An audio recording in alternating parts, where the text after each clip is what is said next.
Miss Johnson, how are you?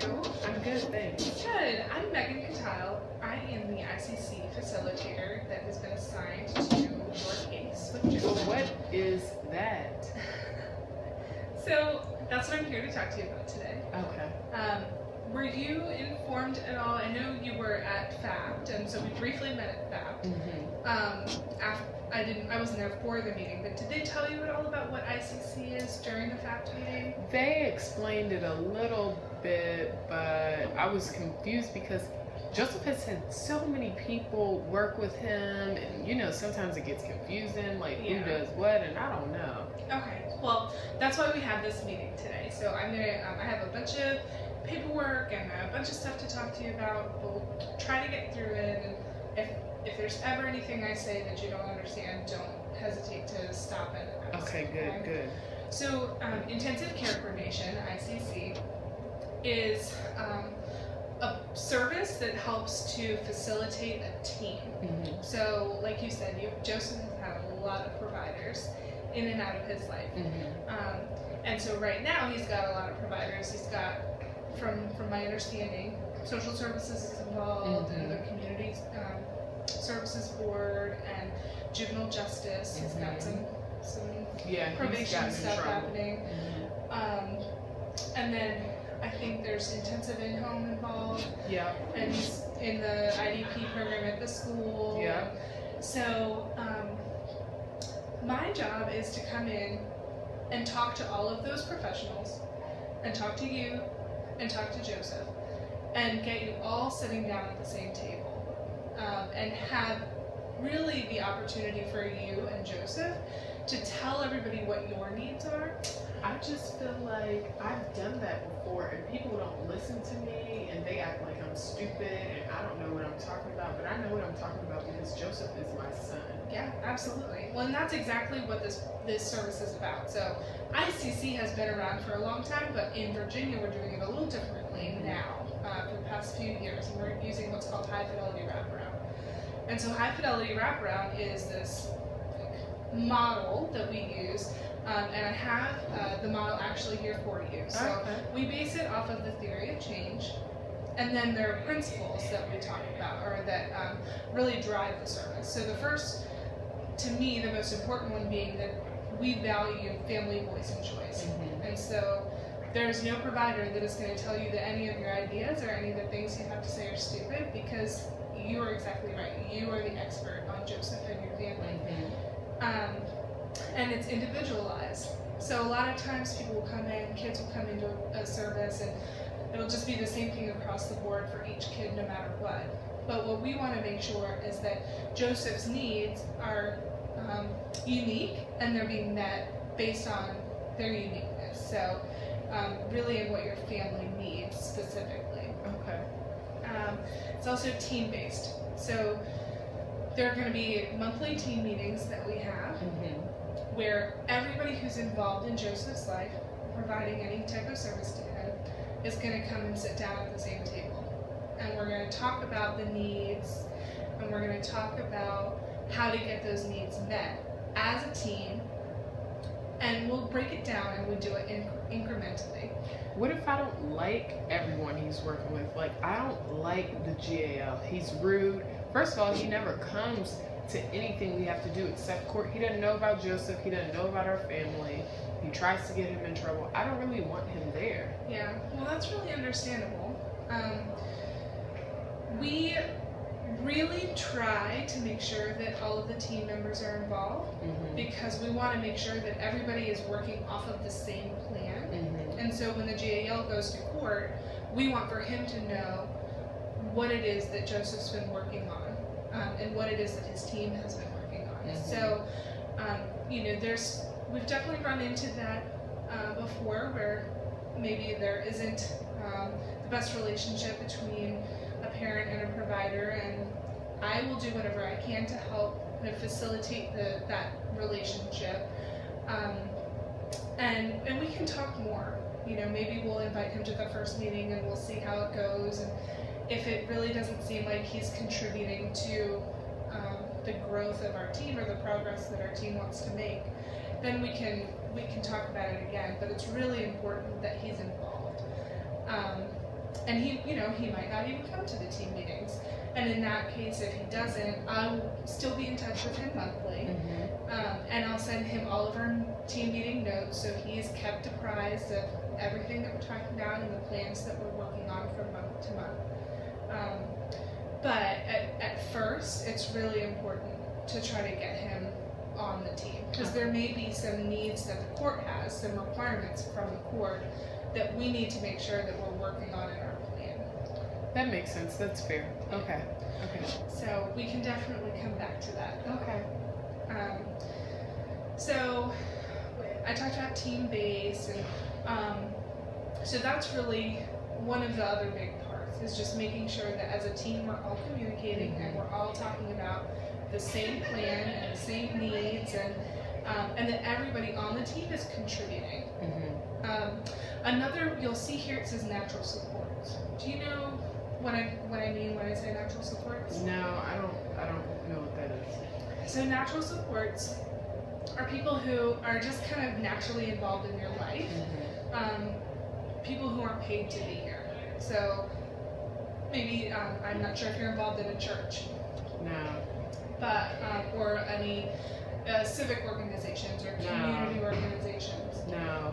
I don't really do too much. I have to work, and then I have my kids, and they just take up so much time. Yeah. I do have a husband, though, but he and I are having some problems right now, so I don't know how supportive he'll be. Okay. So, I know you mentioned earlier that when we were at FAP that your mom and your sister and your brother live here. So those are considered natural supports too. Okay.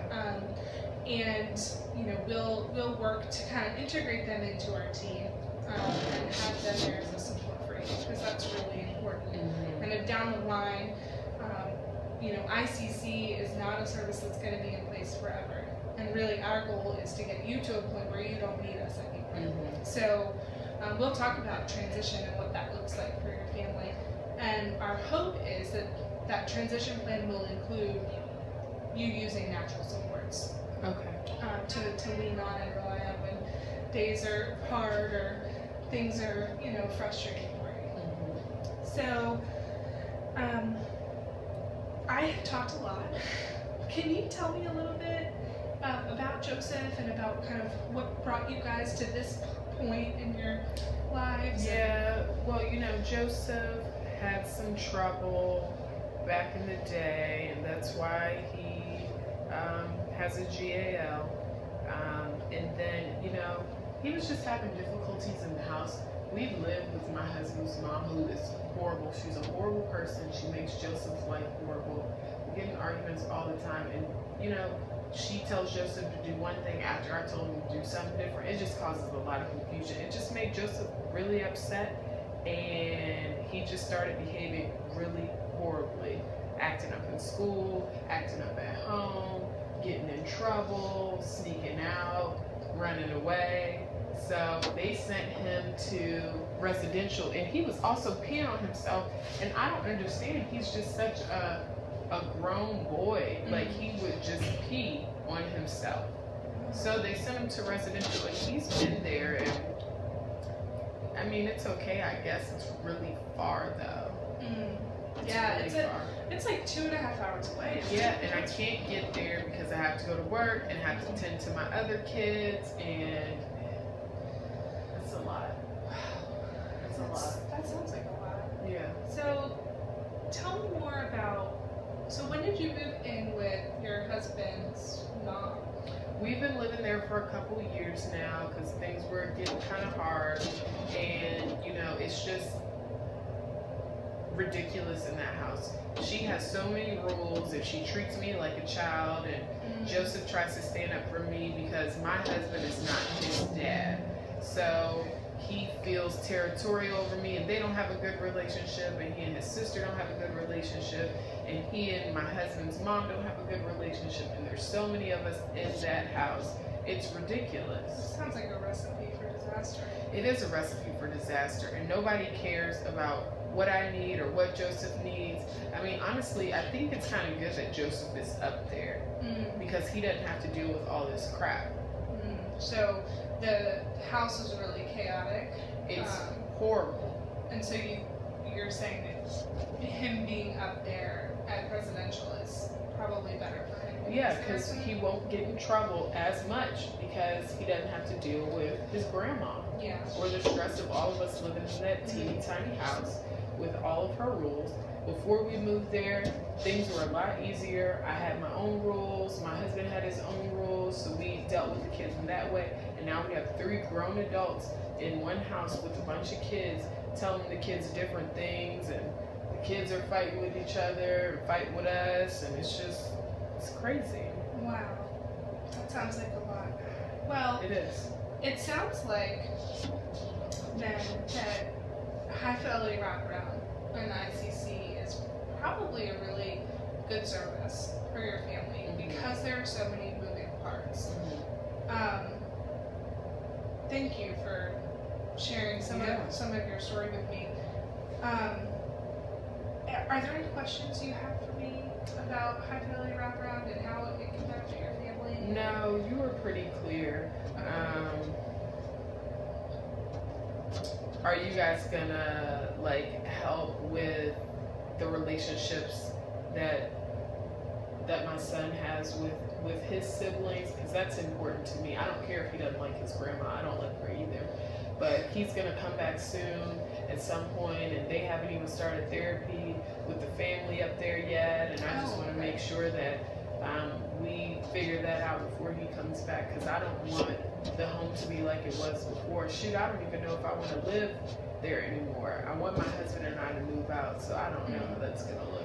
Yeah, that's a really important aspect of being able to kind of be a family and have him come back. So that can definitely be one of the needs we talk about when we have our first team meeting. So the way that it'll look kind of is, so we're having this meeting today, and we'll fill out some paperwork and we'll talk about a bunch more stuff.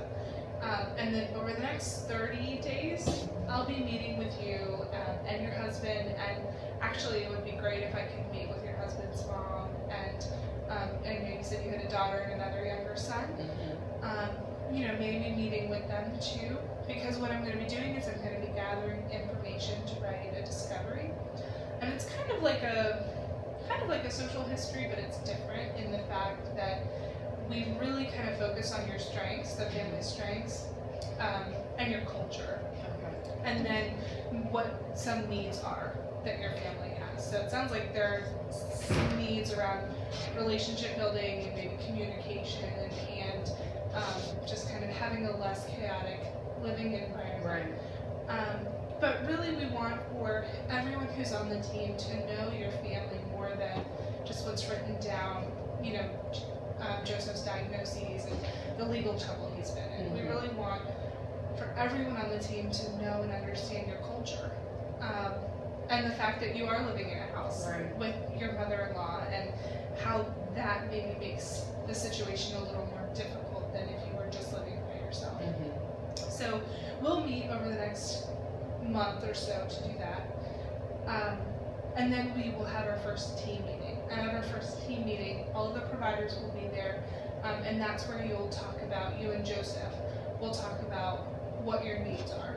And so it sounds like that relationship building is probably one of the that's really important to needs me. high. And us to figure out too when he's gonna get out of the residential. I mean, I think it's good that he's there, but I also want him home, so just trying to figure that out. Yeah, so does he have an estimated discharge date yet? No, they haven't told us. Okay. So we can definitely talk to the residential about that. And then we can also just get input from the other team members, like the guardian ad litem, if there are any needs from the court or social services or the school. So I want to move into now talking about, I know Joseph's not at home, but one of the other things that we do with the services, we do crisis prevention planning. And the purpose of that is to give you some tools to be able to manage a crisis when it arises, without having to call the police or call That's in. what we normally do. We just call the police. Okay. So tell me what it looks like when Joseph is in a crisis. He's normally yelling, screaming. He's run out